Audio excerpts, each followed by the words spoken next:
Hi, good afternoon. Another day, another surgery, another day, another watch. So our case for today is revision breast augmentation. Actually, change implant. May konting contracture. So, uh, merong nag-breast augmentation siya 8 years ago. Done by other surgeons. No? Ang dami kong ngayon, revision breast augmentation. All of them done by other surgeons. No? Kasi nagkakaroon ng contracture, yung iba hindi pantay. No? Well, yung contracture, hindi natin kasi alam kung anong cause ba't nagkakaroon ng contracture. No? It can happen even to the best surgeon. So, for breast augmentation na nag-contract, hindi po yung kasalanan ng surgeon. No? Nangyayari po yan because of the healing, yung mga inflammatory process. So, yun po. Nagko-contract. So, tumitigas yung breast. So, we have to revise. Most of my patients na pumupunta rito, pag nire-revise, pinapalitan na rin ng implant. No? More often than not, yung mas malaking implant ang gusto nila.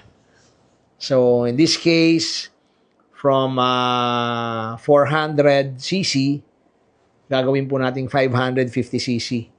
No? This is the friend of one of our patients before, yung ginilagyan natin 550. Nakita niya yung sa friend niya, ang ganda. So, gusto niya 550 rin ang ilagay natin na high profile implant.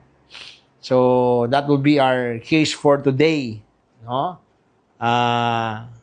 Another day, another surgery, another day, another watch. This is Cookie Monster. Paring Hybe.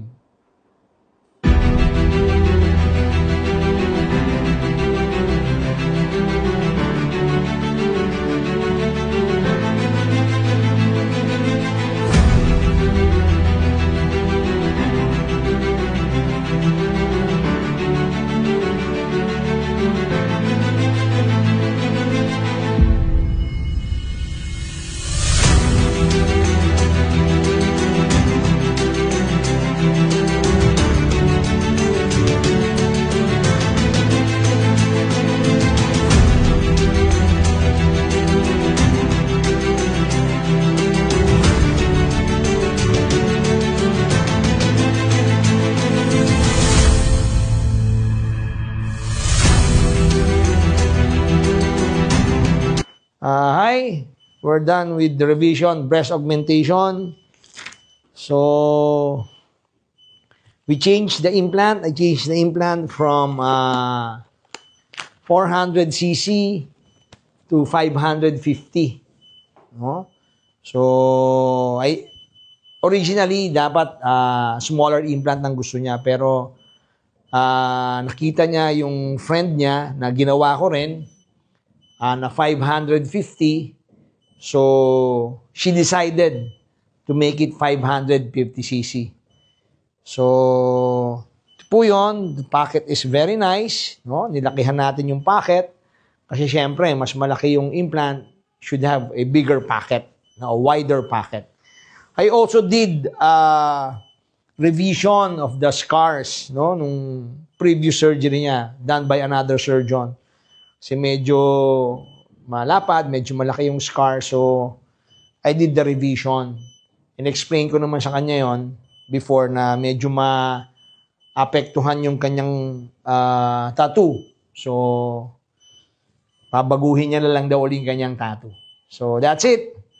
I'll see you the result. I show you the results after 7 days. See you. Another day, another surgery.